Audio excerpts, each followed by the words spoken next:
అందరికీ నా తండ్రి ఈ రోజు వాక్యం కీర్తనలు 147వ కీర్తన 13వ వచనాన్ని చదువుకుందాం. ఆయన నీ గుమ్మముల గడియలు బలపరిచి ఉన్నాడు. ఆమేన్. గుమ్మముల గడియలు బలపరచబడుట ఏమి నేర్పిస్తా ఉంది వాక్యం మనం అనుకుంటే, మరి ఆది కాండం 7వ అధ్యాయం 16వ వచనంలో నోవాహు కుటుంబం వాడలో ప్రవేశించిన తర్వాత బలమైన దేవుని హస్తముల చేత వాడ తలుపు మూయబడింది. అలా దేవుని హస్తముల చేత మూయబడకపోతే జల ప్రవాహం తొంగి చూసేది కదా.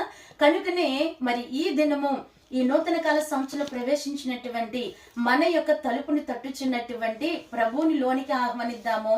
మరి అలాగను లోనికి ఆహ్వానించినప్పుడు ఆయన నాయకుడిగా ఉండి ఏం చేస్తారంటే అండి, మన కుటుంబం మీద మన మీద దాడి చేసినటువంటి వ్యాధులు, అవమానములు, ఇరుకులు, ఇబ్బందులు, శోధన, సాతాను, లోకము, నామకార్థమైన స్థితి, నిలువెచ్చిన స్థితి, వేషధారణ, మరణము, ఇలాంటివి మీ గుమ్మములు తట్టుచున్నప్పుడు ప్రభు ఏం చేస్తారంట, మరి వీటన్నిటినీ కూడా తరిమి కొడతా ఉంటారు. ఐగుప్తు దేశంలో సంహారపు దూత సంచరిస్తున్నప్పుడు గొర్రెపిల్ల రక్తము పూయబడి ఇశ్రాయేలు కుటుంబములు దాటిపోయారు కదండి.